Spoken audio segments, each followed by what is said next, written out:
Hello, my wonderful, beautiful friends. Welcome back to r/EntitledPeople, where people seem to think the world revolves around them and that nobody else matters. Guys, I hope you're having another great day today. And listen, you've seen the title, and the stories in this episode are absolutely fantastic. So sit back, relax, and enjoy the ride, because we're diving in. Oh, and do hit that subscribe button if you haven't already. So I just got home from the gun range, and my experience today was something I had to share. So here's what happened. So I arrived at the gun range after receiving my new Vepr 7.62 by 39, and I also decided to bring my handgun to brush up on my holster draw skills. Now everything was going normal. I bought a good amount of ammo, signed some papers, put my ear pro on, and headed to the shooting area. I was pleasantly surprised to see a mother and her young kid, maybe 6 years old, on the range. Now, the boy had a little cricket rifle, and I thought, good to teach them while they're young. So after I sat down and loaded my magazine, I started to fire at some of the closer targets to make sure my sights were correct. After a little fiddling with that, I felt a tap on my shoulder. I turned, and it's nobody else but Mom, with the most fake smile that I've ever seen. She says, "Excuse me, can you fire something that's not as big and loud? It's scaring my son." Now, I looked over to her son, and he looked fine, but I simply smiled and said, "I'm sorry, but this is a gun range. You've come here knowing that people are gonna be shooting loud guns. And again, I'm sorry, but you're just gonna have to deal with it." The lady gave me a look of, "Did you really just talk back to me?" And she walked away, huffing. Now, I thought that was the end of that, but nope. I couldn't even get through another full magazine before the mom comes back and grabs my rifle. She literally grabs my rifle as I was attempting to shoot it, and she tried to wrench it away from me, which caused a negligent discharge. When the rifle fired, she let go and screamed, "Why would you do that?" And she slapped me across my face, saying, "What are you doing? Are you trying to shoot me, you damn psycho?" I told her, "What are you doing, lady? Coming up and grabbing my gun like that?" So at this point, she continued screaming obscenities at me before one of the workers of the range quickly came out asking what was going on. The mom says, "This idiot just tried to shoot me. All I did was tell him his gun was too loud." I told her, "You grabbed my rifle while I was shooting." The worker tried to calm both of us down, and I proceeded to walk back to my rifle, unloading it and keeping my distance. He told the mom that he'll check the security footage, and if that was indeed the case, he will immediately call the police. Before he went and checked the footage, he had his manager come over and get my side of the story, and to watch me, in case I did try anything. A few minutes pass, and the worker comes back, telling the woman that her and her kid need to leave immediately. She threw an absolute fit, saying, "People do not need big guns like that. It was scaring me and my son." She ends up grabbing her son and dragging him behind her as she stormed to her car and drove off. After I got home, I thought this story was too good not to share, and I know it's nothing spectacular, but here you go anyway.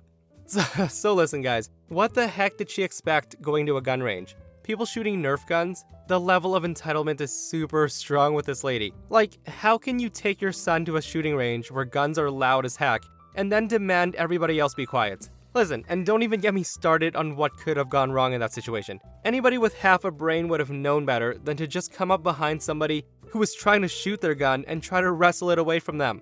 I'm so glad that nobody got hurt. So I'm a lifeguard at my pool, and this happened when I wasn't working, but I got a very detailed recount the next day from another traumatized lifeguard, so I thought I'd share. So a swimmer comes up to a lifeguard and says, I think there's been an accident in one of your toilets." Now, we aren't allowed to leave poolside while on duty, so he radios for another lifeguard to check it out. And oh my god, someone had obviously had an awful case of diarrhea.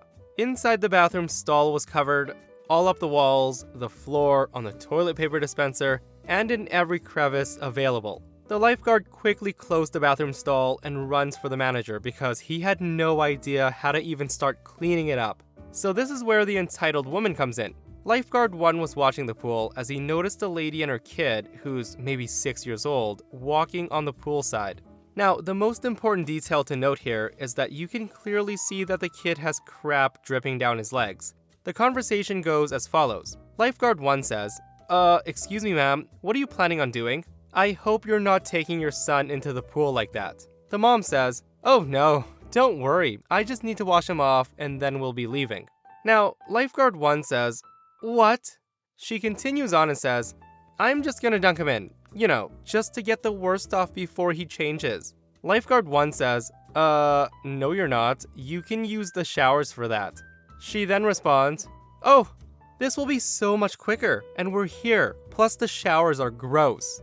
The lifeguard then says, "Listen, the rules say that if you have diarrhea, you're not allowed to swim. And do you have any idea how unsanitary that is? Listen, he's only gonna be there for a few seconds. What's the big deal? Your pool has filters, doesn't it? The chlorine will obviously kill any bad bacteria from his diarrhea. My son's not gonna get anybody sick." So at this point, they just argue back and forth, all the while the kid was dripping all over the floor and looking like death. After a while, the manager had noticed what was happening and came over. The situation was explained and the mom literally tried to plead her case to him. She says, "So, you see, I should be allowed to wash him here. It's communal water." The manager, in a voice that sounds like he was completely over stupid people today, said, "No, leave the pool, seriously, or I'm gonna ban you." At this point, the lady finally gets the message and she left. I guess it just sounds more important coming from a grown man rather than a teenage lifeguard. However, in the end, it wasn't really a win because the lifeguards had to clean it all up. And by the time she left, another bathroom stall mysteriously had another accident on the floor. But whatever, they haven't come back again. Well, I guess you can say that kid had a pretty crappy day at the pool, huh? Now listen, I love this mom's logic. I won't wash my kids in the shower, it's gross, but yet dunking your boy into a public pool to wash off his diarrhea is not gross. I don't even know what the heck to say to that, guys. So my wife and I owned a 2-bedroom, 660 square feet condo some years ago, and when we moved to a single-family home, we rented it out. One of the applicants was a young enlisted service member and his fiancée. We felt we should give them a good chance since they were just starting out. They paid up front and we halved the rental deposit to give them a break, and this was a huge mistake. The second month they were there, they were late on the rent, and then late again the third month. We finally had to charge them 10% late fee. Into the fourth month, I get a call from a friend who still lived in the condo. He said that 12 people were living in our rental unit and that they were taking up all the assigned parking. They showed up from one of the US territories and they never left. He also said that they built a cooking pit on the walkway in the common area and were roasting freshly slaughtered chickens and pigs. Mind you, this is a suburb, not a farm. So I went down there and told them that they can't have all their family living there as they weren't on the rental agreement and they had 2 days to move out. Plus, they had to repair the common area where the fire pit was or else I'd get fined. They said their relatives came over and had no place to stay, so they decided to let them live there. I told them that they could stay in a hotel. It was 3 generations. 12 people plus the couple living in a 660 square foot 2-bedroom condo. Into the 5th month, I had to charge them the late fee again and call the service members commander to get him to pay. Finally, at the end of the 6 months, he got deployment orders, so we let them out of the lease. On the day of the exit walkthrough, I found that the curtains were gone and the carpet was stained with grease and soot from them roasting chickens and pigs in the living room. The dishwasher was inoperable because the drainage tube had 8 ounces of rotten fat lodged in there. There was grease and soot all along the walls of every room. They also lost the keys, so we had to change the locks. They also tried a makeshift repair of one of the toilets using concrete. I confronted them and said we'd be keeping the security deposit, at which they got angry. They told me that since they lived there for 6 months, that they owned the curtains. They were also going to challenge us on the rest of the security deposit, but I wrote a detailed letter with photos as documentation to his commander, and they backed down. It cost us 3 times the rent deposit to repair all the damage and to get all the chicken and pig grease off the walls. Guys, I don't even know what to say to this. What a horrible situation to be in as a landlord. Imagine having tenants come in, basically trashing your rental, and then stealing your curtains. Talk about adding insult to injury, am I right? You know what, it's actually impressive that 14 people squeezed into a 660 square foot condo and they managed to live there for months. Like seriously, where the heck does everybody sleep? So my neighbors had this really weird relative. He was so odd that no one really liked it when he showed up, even though they couldn't quite figure out why. It became apparent why when he was caught and convicted for abusing a boy. And for this, the guy spent several years in jail, which was good. The idiot needed to be there. While this guy was in jail, my neighbors had two adorable kids. First a little girl and then a little boy. They were awesome and well-behaved kids. So well-behaved it was almost freaky, but then I think that my boys might just be part demon. And then the pedo gets out of prison. When this happened, my neighbors told me that there was no way that they were gonna let this guy near their kids, and I was glad they thought this way. They were responsible parents, always good to see. These folks were wonderful parents.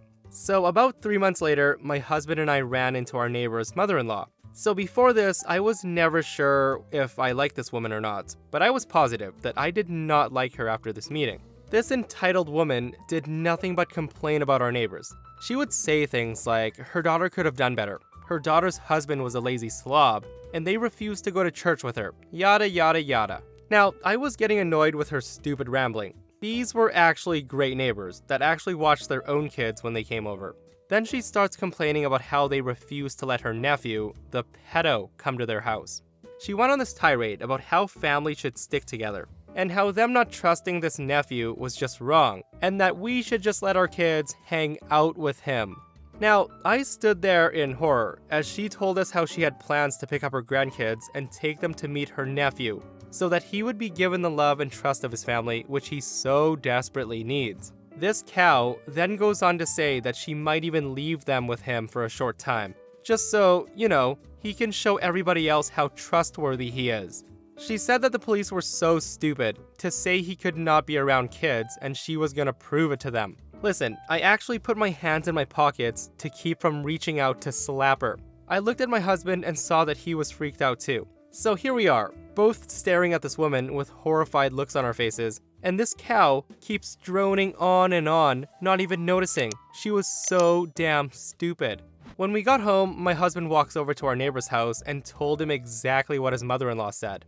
The neighbor wasn't surprised in the least and said that he wondered if this would happen. He thanked my husband for the warning and told him not to worry. Later, the neighbor tells me what happened.